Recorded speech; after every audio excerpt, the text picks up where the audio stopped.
லைட்டுல முருங்கைக்காய் பறிக்கிற மாதிரி அப்படி வளைச்சு அப்படி மாட்ட வேண்டியது. 2 நாளைக்கு காத்தாச்சு அப்படியே போயிடுது. நாங்க வந்து இவங்க என்ன போலீஸ்ல பிடிச்சு கொடுத்துருவாங்க. இவங்க போலீஸ்ல பிடிச்சு கொடுத்துருவாங்க. இவங்க யாரு? இவங்க சொல்றாங்க என்ன சொல்றாங்க மாலாவும் இவங்களும் என்னங்க லைட் தெருவு கூட்டம் வந்திருக்காங்களா? எங்க தெருவு வந்து பாருங்க. எங்க தெருவுல குப்பை கிடக்கிறது வந்து பாருங்க.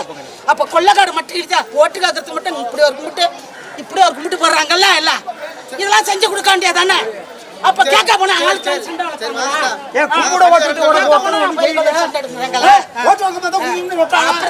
வந்து பாருங்க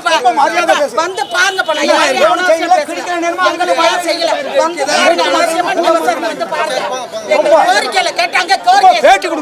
எங்க கோரிக்கையை நாங்க சொல்றோம். வந்து பாருங்க சார். எங்க தெருவை வந்து பாருங்க. குப்பை எப்படி கிடக்கு? எங்க லைட் இருக்கானே வந்து பாருங்க. லைட் மரம் இருக்கு, லைட் எரியல, குளம் இருக்கு, தண்ணி வரல. எத்தனை காலத்துங்க நாங்க காசு போட்டு தண்ணி குடிக்கிறது?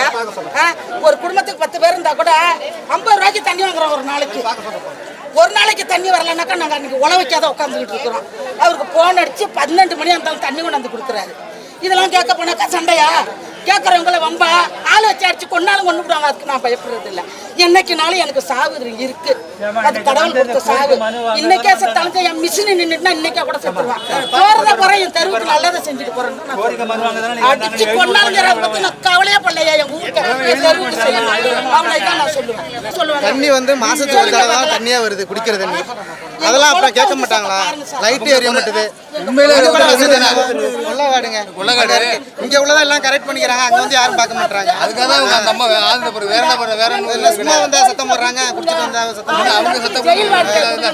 எல்லாருக்கும் என்னவோ அதை கரெக்டா பண்ணி கொடுக்கணும்.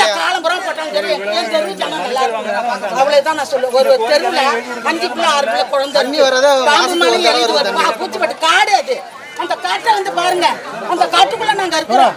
ஒரு லைட் வசதி இல்ல, ஒரு தண்ணி வசதி இல்ல. அப்ப எதுக்கு தான் இருக்கிறாங்க இவங்கெல்லாம்? சொல்ல போனா போலீஸ்ல சொல்லுவாங்க. என்ன எதுக்கு போலீஸ்ல சொல்லுவாங்க? சார் 10 தடவை கொடுத்துறோம் சார். இதுக்கு நடக்கவே இல்லைங்க சார். நாங்க குடுக்கறத கொண்டு போய் டஸ்ட்பின்ல போட்டுறாங்க சார். டஸ்ட்பின்ல போட்டுறாங்க. அது சாம்பலா படித எரியவே இல்லை. சுடுகாடு மாதிரி இருக்கு எங்க தெருவு. கொள்ளைக்காடு மட்டும் சுடுகாடா போயிட்டு சுடுகாடு தான் எங்க தெருவு. யாரும் எதுவும் செய்ய மாட்டேங்கிறாங்க. எல்லாருக்கும் சோரி சாருங்க வந்துட்டு இன்னும் கொஞ்சம் காலத்து எங்களுக்கெல்லாம் குஷ்டம் பிடிக்க போகுது அந்த தண்ணியில குளிச்சு. அவ்வளவுதான். எங்க மக்கள் வந்து நாங்க எங்களை ஒரு பக்கம் ஒதுக்கிட்டாங்க எல்லாருமே. பிளே ஸ்டோர் மற்றும் ஆப் ஸ்டோரில் இருந்து பாலிமர் செயலியை QR கோடு மூலம் பதிவிறக்கம் செய்யுங்கள். செய்திகளை உடனுக்குடன் பெறுங்கள்.